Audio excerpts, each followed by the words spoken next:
Hello everyone, welcome back to Doina's Cuisine channel, and in today's episode I am going to show you how to make a delightful and beautiful Eskimo cake. This is such a moist cake, and this egg custard is very creamy, sweet, and absolutely delicious. I also have a secret ingredient that will take this cake to a completely new level of deliciousness. Let me show you how to make it. First, crack 6 eggs, separating the egg whites from the yolks and placing them in 2 separate bowls. Beat them at a high speed until light in color and foamy.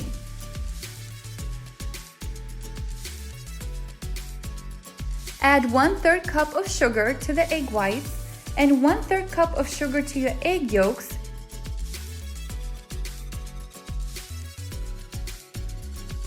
And continue beating at a high speed until it doubles in volume and becomes very light in color. The egg whites will get soft peaks and the egg yolks will have a very fluffy light vanilla color. Now take 3/4 cup of room temperature water and combine it with your egg yolks mixture. Turn your standing mixer to the stirring setting and pour your mixture slowly to your egg whites. If you don't have a standing mixer, absolutely no worries. You can simply mix with a spatula and get the same results. No need to beat or overmix, just combine the ingredients. In a sifter, add 3/4 cup of flour, 1.5 teaspoons of baking powder, and 3 to 4 tablespoons of cocoa powder.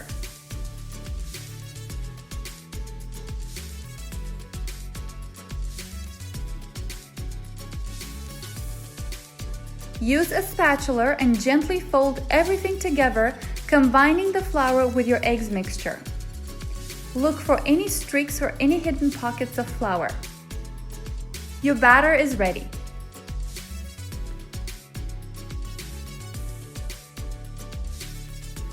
Pour your batter onto your 10-inch round baking pan that's been lined with parchment paper.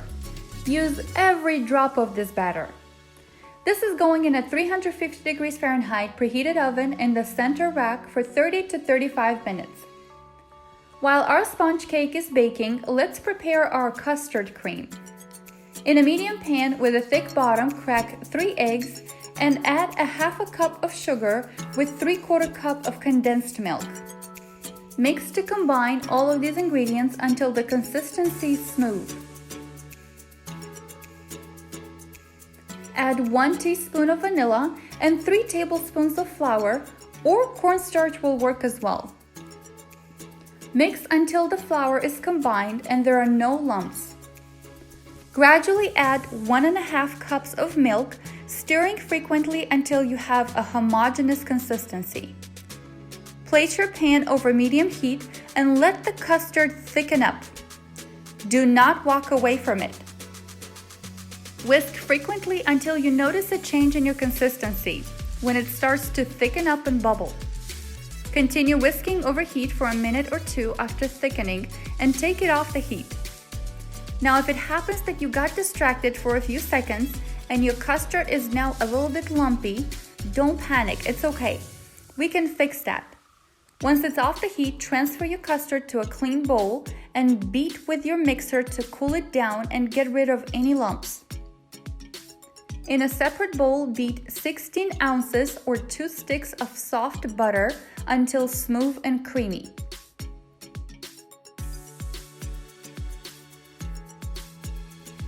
Now add a few spoons of your custard to your butter and mix just to combine.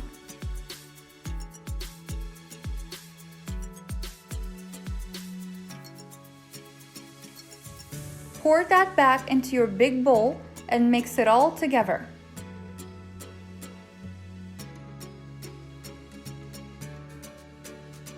Now, as a final touch, add 1 pack or 7 grams of unflavored gelatin that has been soaked in the water and dissolved over low heat.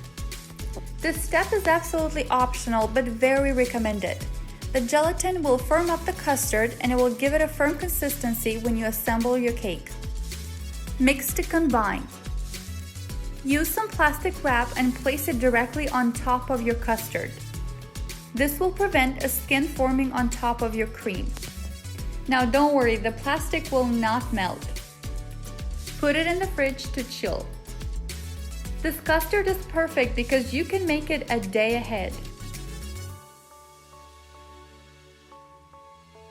Our cake is ready, and you will know it's ready when a toothpick inserted into the center should come out clean. Use a knife to loosen it up from the pan by going around your sides. Let your cake sit at room temperature for a few minutes to cool down.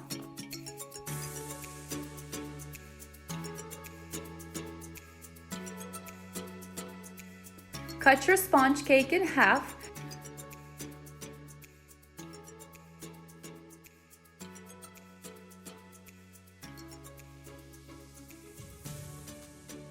And once your custard is completely cooled, we are ready to assemble our Eskimo cake. Place your top slice onto a serving platter and take note here.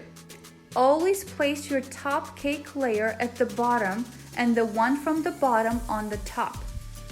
I like to place it upside down so you have the smoothest, most even surface. This is also a very good practice with any other cakes you're making. Add a generous amount of custard on top of your first layer, about 2/3. Spread that evenly to the edges of your cake. Notice because we added the gelatin, the consistency of the cream is firm and it holds the shape really well. You can totally omit the gelatin, the only difference is that your custard will be a little jiggly. And here's to my secret ingredient. Use 1 pound of frozen cherries, or canned will work as well. Just make sure they're pitted and you have drained the juice. Place them on top of your custard, just like that. Now top that with your second cake layer and use your remaining custard to thinly apply it all around your cake. Use some to the sides to make sure your cake is evenly coated. This will help seal the moisture of the cake. Now let's proceed to making our chocolate glaze. For that, you will need 4 tablespoons of cocoa powder, 6 tablespoons of sugar, 6 tablespoons of sour cream, or heavy cream will work as well, and 6 ounces of soft butter.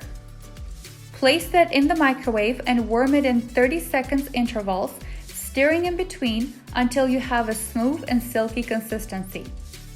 You can also create a double boiler and melt it on top of a pot with hot water. Your chocolate glaze is ready. Pour it on top of your cake and use a cake spatula to gently spread it all around. And basically, this delicious moist Eskimo cake is ready. But since this is an order for a dear friend, I'm going to show you how to make some fancy and unique decorations so you can impress your guests as well. In a medium bowl, get some milk chocolate and some white chocolate. Use a good tasty chocolate, the kind that you like to snack on. It can be a chocolate bar or some chocolate chips will work as well. Melt it in the microwave in 30 seconds intervals, stirring in between, or you can melt it on top of a pot with hot water. Spread your melted chocolate onto a parchment paper in a rectangle or a... Place it in the freezer for about 10 minutes. Take it out and drizzle your melted white chocolate on top. Now at this point, let your creativity go wild and create any design you like.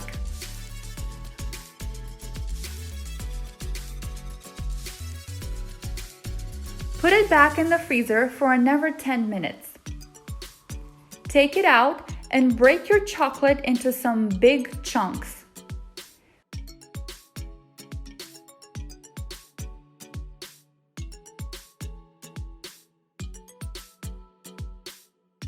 Place them gently on top of your cake, one by one, choosing one side of your cake.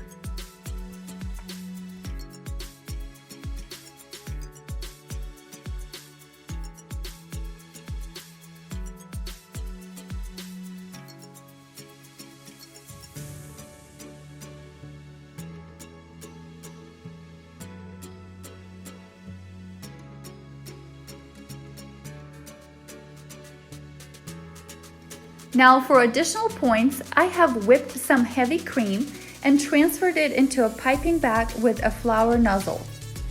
I used this from a Russian piping tip set that I will link for you in the description below. Pipe roughly 3 big flours on your cake, swirling your piping bag around, just like that. And these flours may seem complicated to pipe, but trust me, I am no professional and this is my first time using them. So you can definitely master it as well. Since this is a chocolate cake, I placed some Ferrero Roche chocolate on top. You can also use some maraschino cherries for decor since the cake has cherries inside. Just giving you a few options. I highly encourage you to trust your creativity and see how far you can get in creating not only delicious desserts, but gorgeous masterpieces to wow everyone. We make this cake so often that everyone in our neighborhood knows about it, and it's a favorite. One bite of this decadent, moist cake, and you'll be in love with it too. If you enjoyed this recipe, subscribe, like, and share so everyone else can learn how to make it as well. Enjoy, and I'll see you next week with a new delicious simple recipe.